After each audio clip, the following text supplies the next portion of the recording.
Alright, this is Divine Erdrick, and we're gonna geek out some more about Path of Exile. Kinda. Okay, so I decided that the first thing I needed to do a continuation on, probably the biggest bugaboo that any people wanting to try this game other than Skill Drossel are going to be its free-to-play and monetization systems. So, with that in mind, I decided that maybe, just maybe, we should take a look at some of those directly so you can kind of see how they work. So, right off the bat, you might remember that in my last video, if you watched it, where I mentioned that there was a banner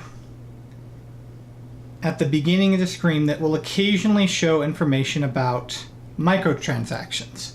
Well, as you can see right now, it's not even doing that. It's just showing more additional information about upcoming events. In this case, the Betrayal release that's going to be, well, this Friday. Yes.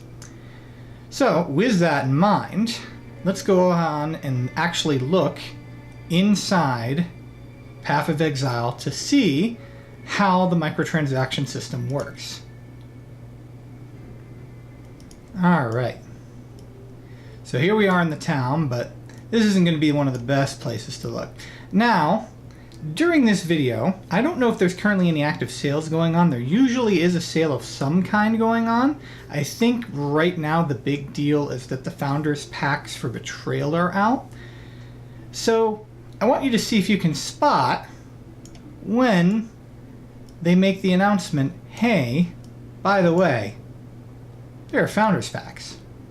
We're going to go to my hideout though, so we have a little bit more peace. And my hideout, now one of the things I am very interested in is the whole hideout migration, because with the setting up the hideout every league, well, I'd much rather be playing each given league, so now I'll be able to permanently set up my hideout. But anyway, let's take a look at microtransactions. So, here's the shop button. And you can see we do have a mystery box available. We have the option to buy points. I don't currently have any points, but I'll be doing that.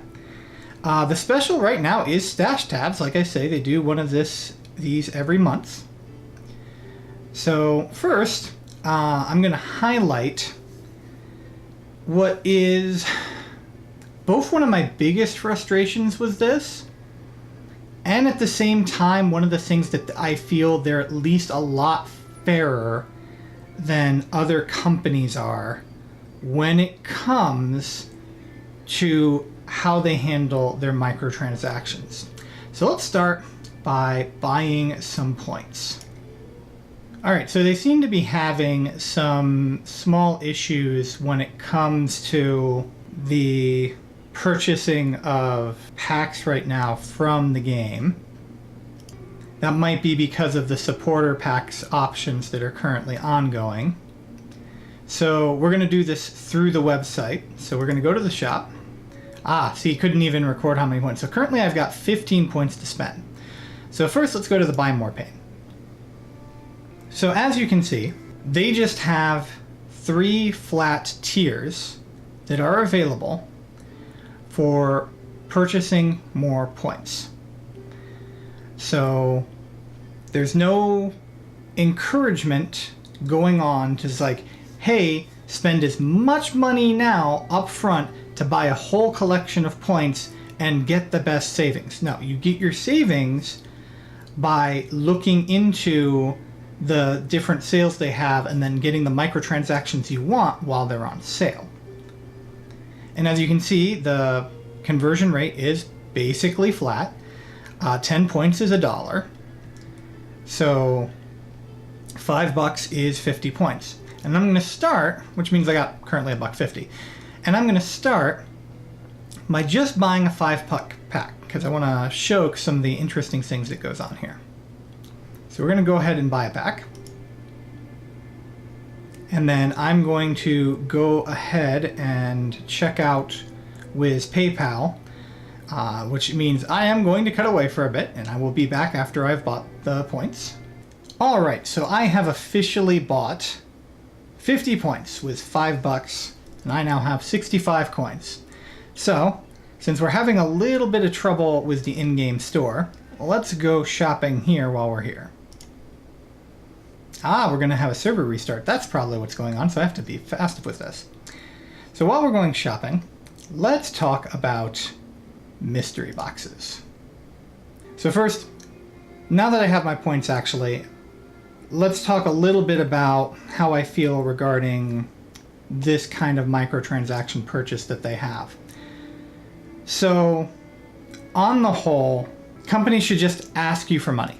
That's how I feel. I feel since we're gonna have to do these transactions anyway, why not just get our money directly from us instead of doing these points? And there are some non-shady reasons why companies do this, but for the most part, the reason that companies do it this way is that they want you to have this pool of points so that you're always tempted to get more.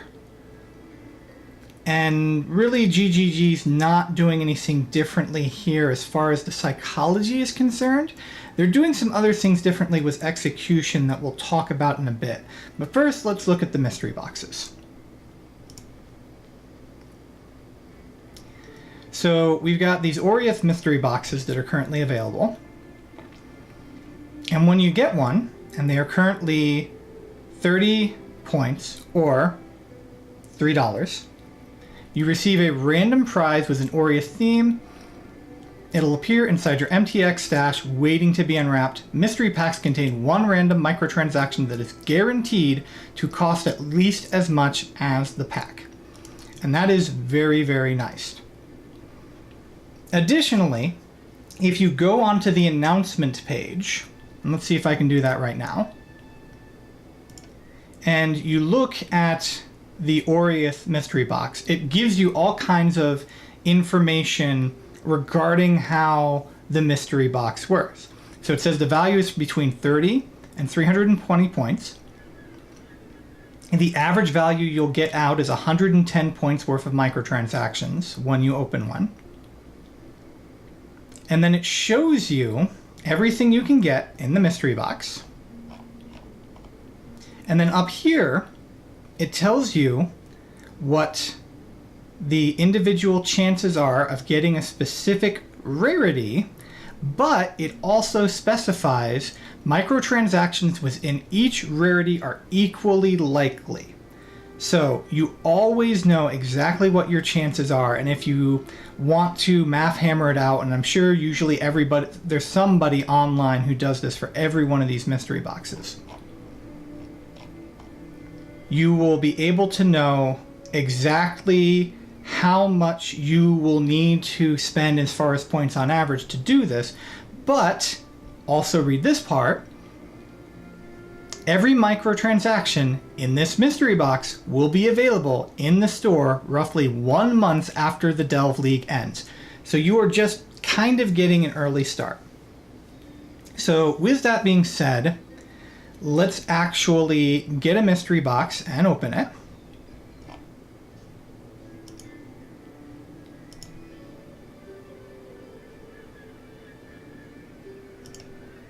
So there's 30 of my points spent, and I'm keeping track of that for a reason. And there's the update to get the next patch out.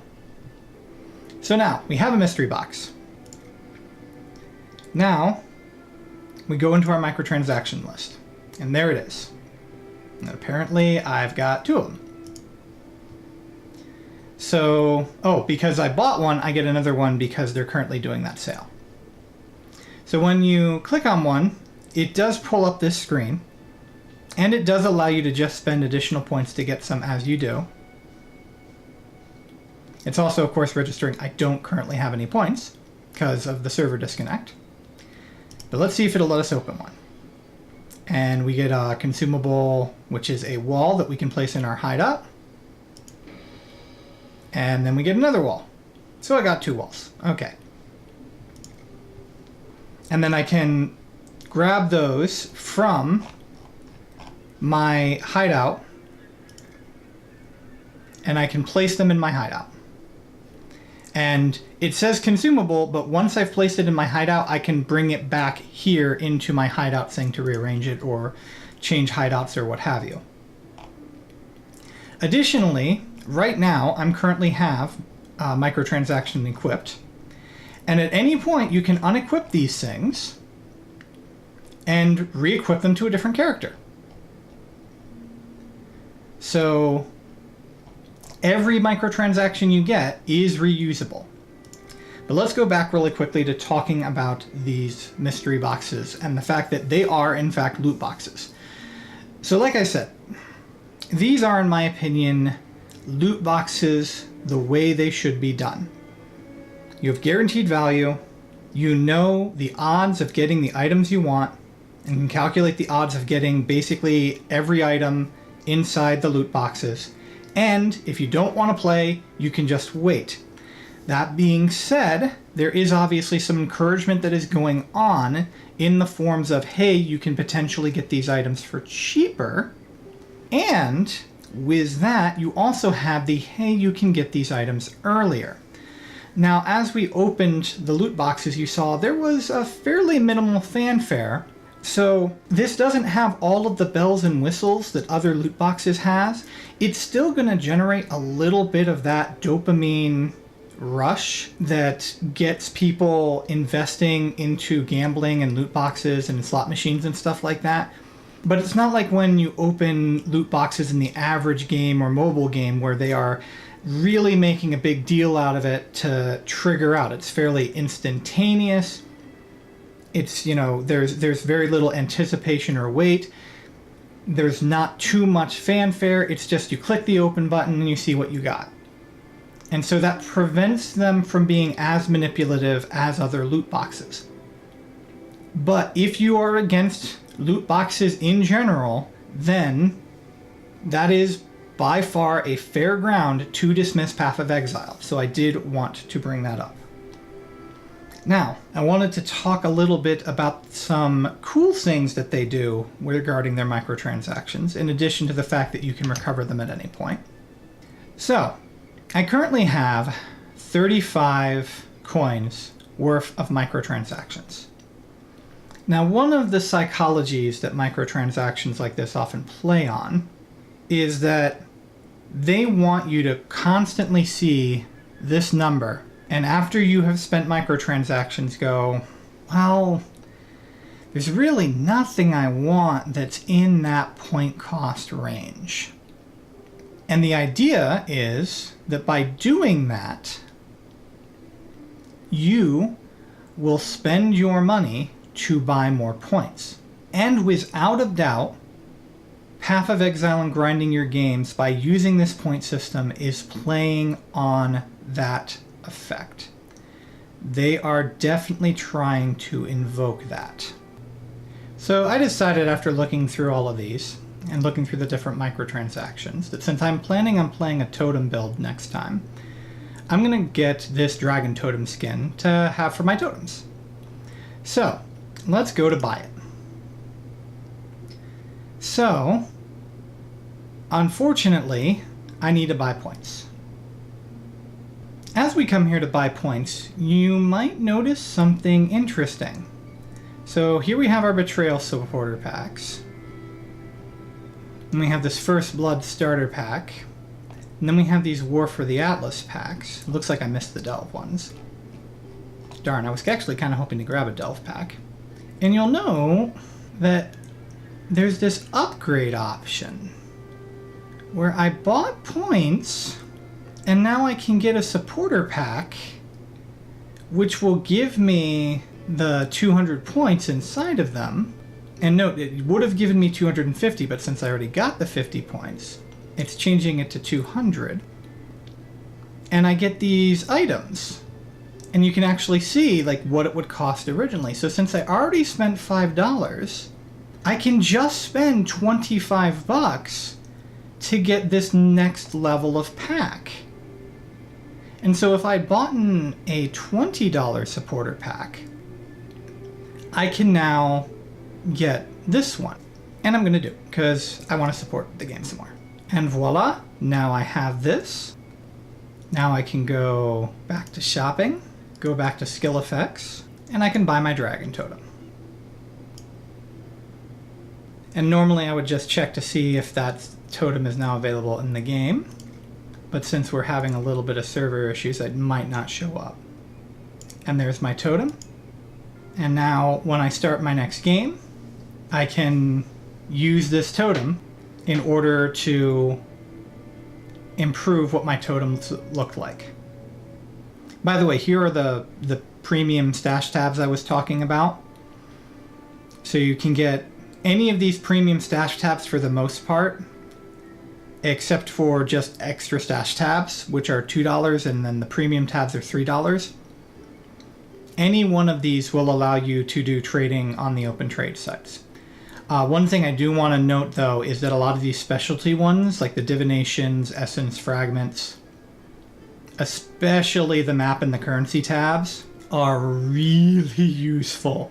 Like, they are ridiculously useful. So I do want to note that for you, because by having these tabs available to you, that is kind of a temptation. So if you're anything like me, where you're going to be spending any money on this game, it's gonna be in here.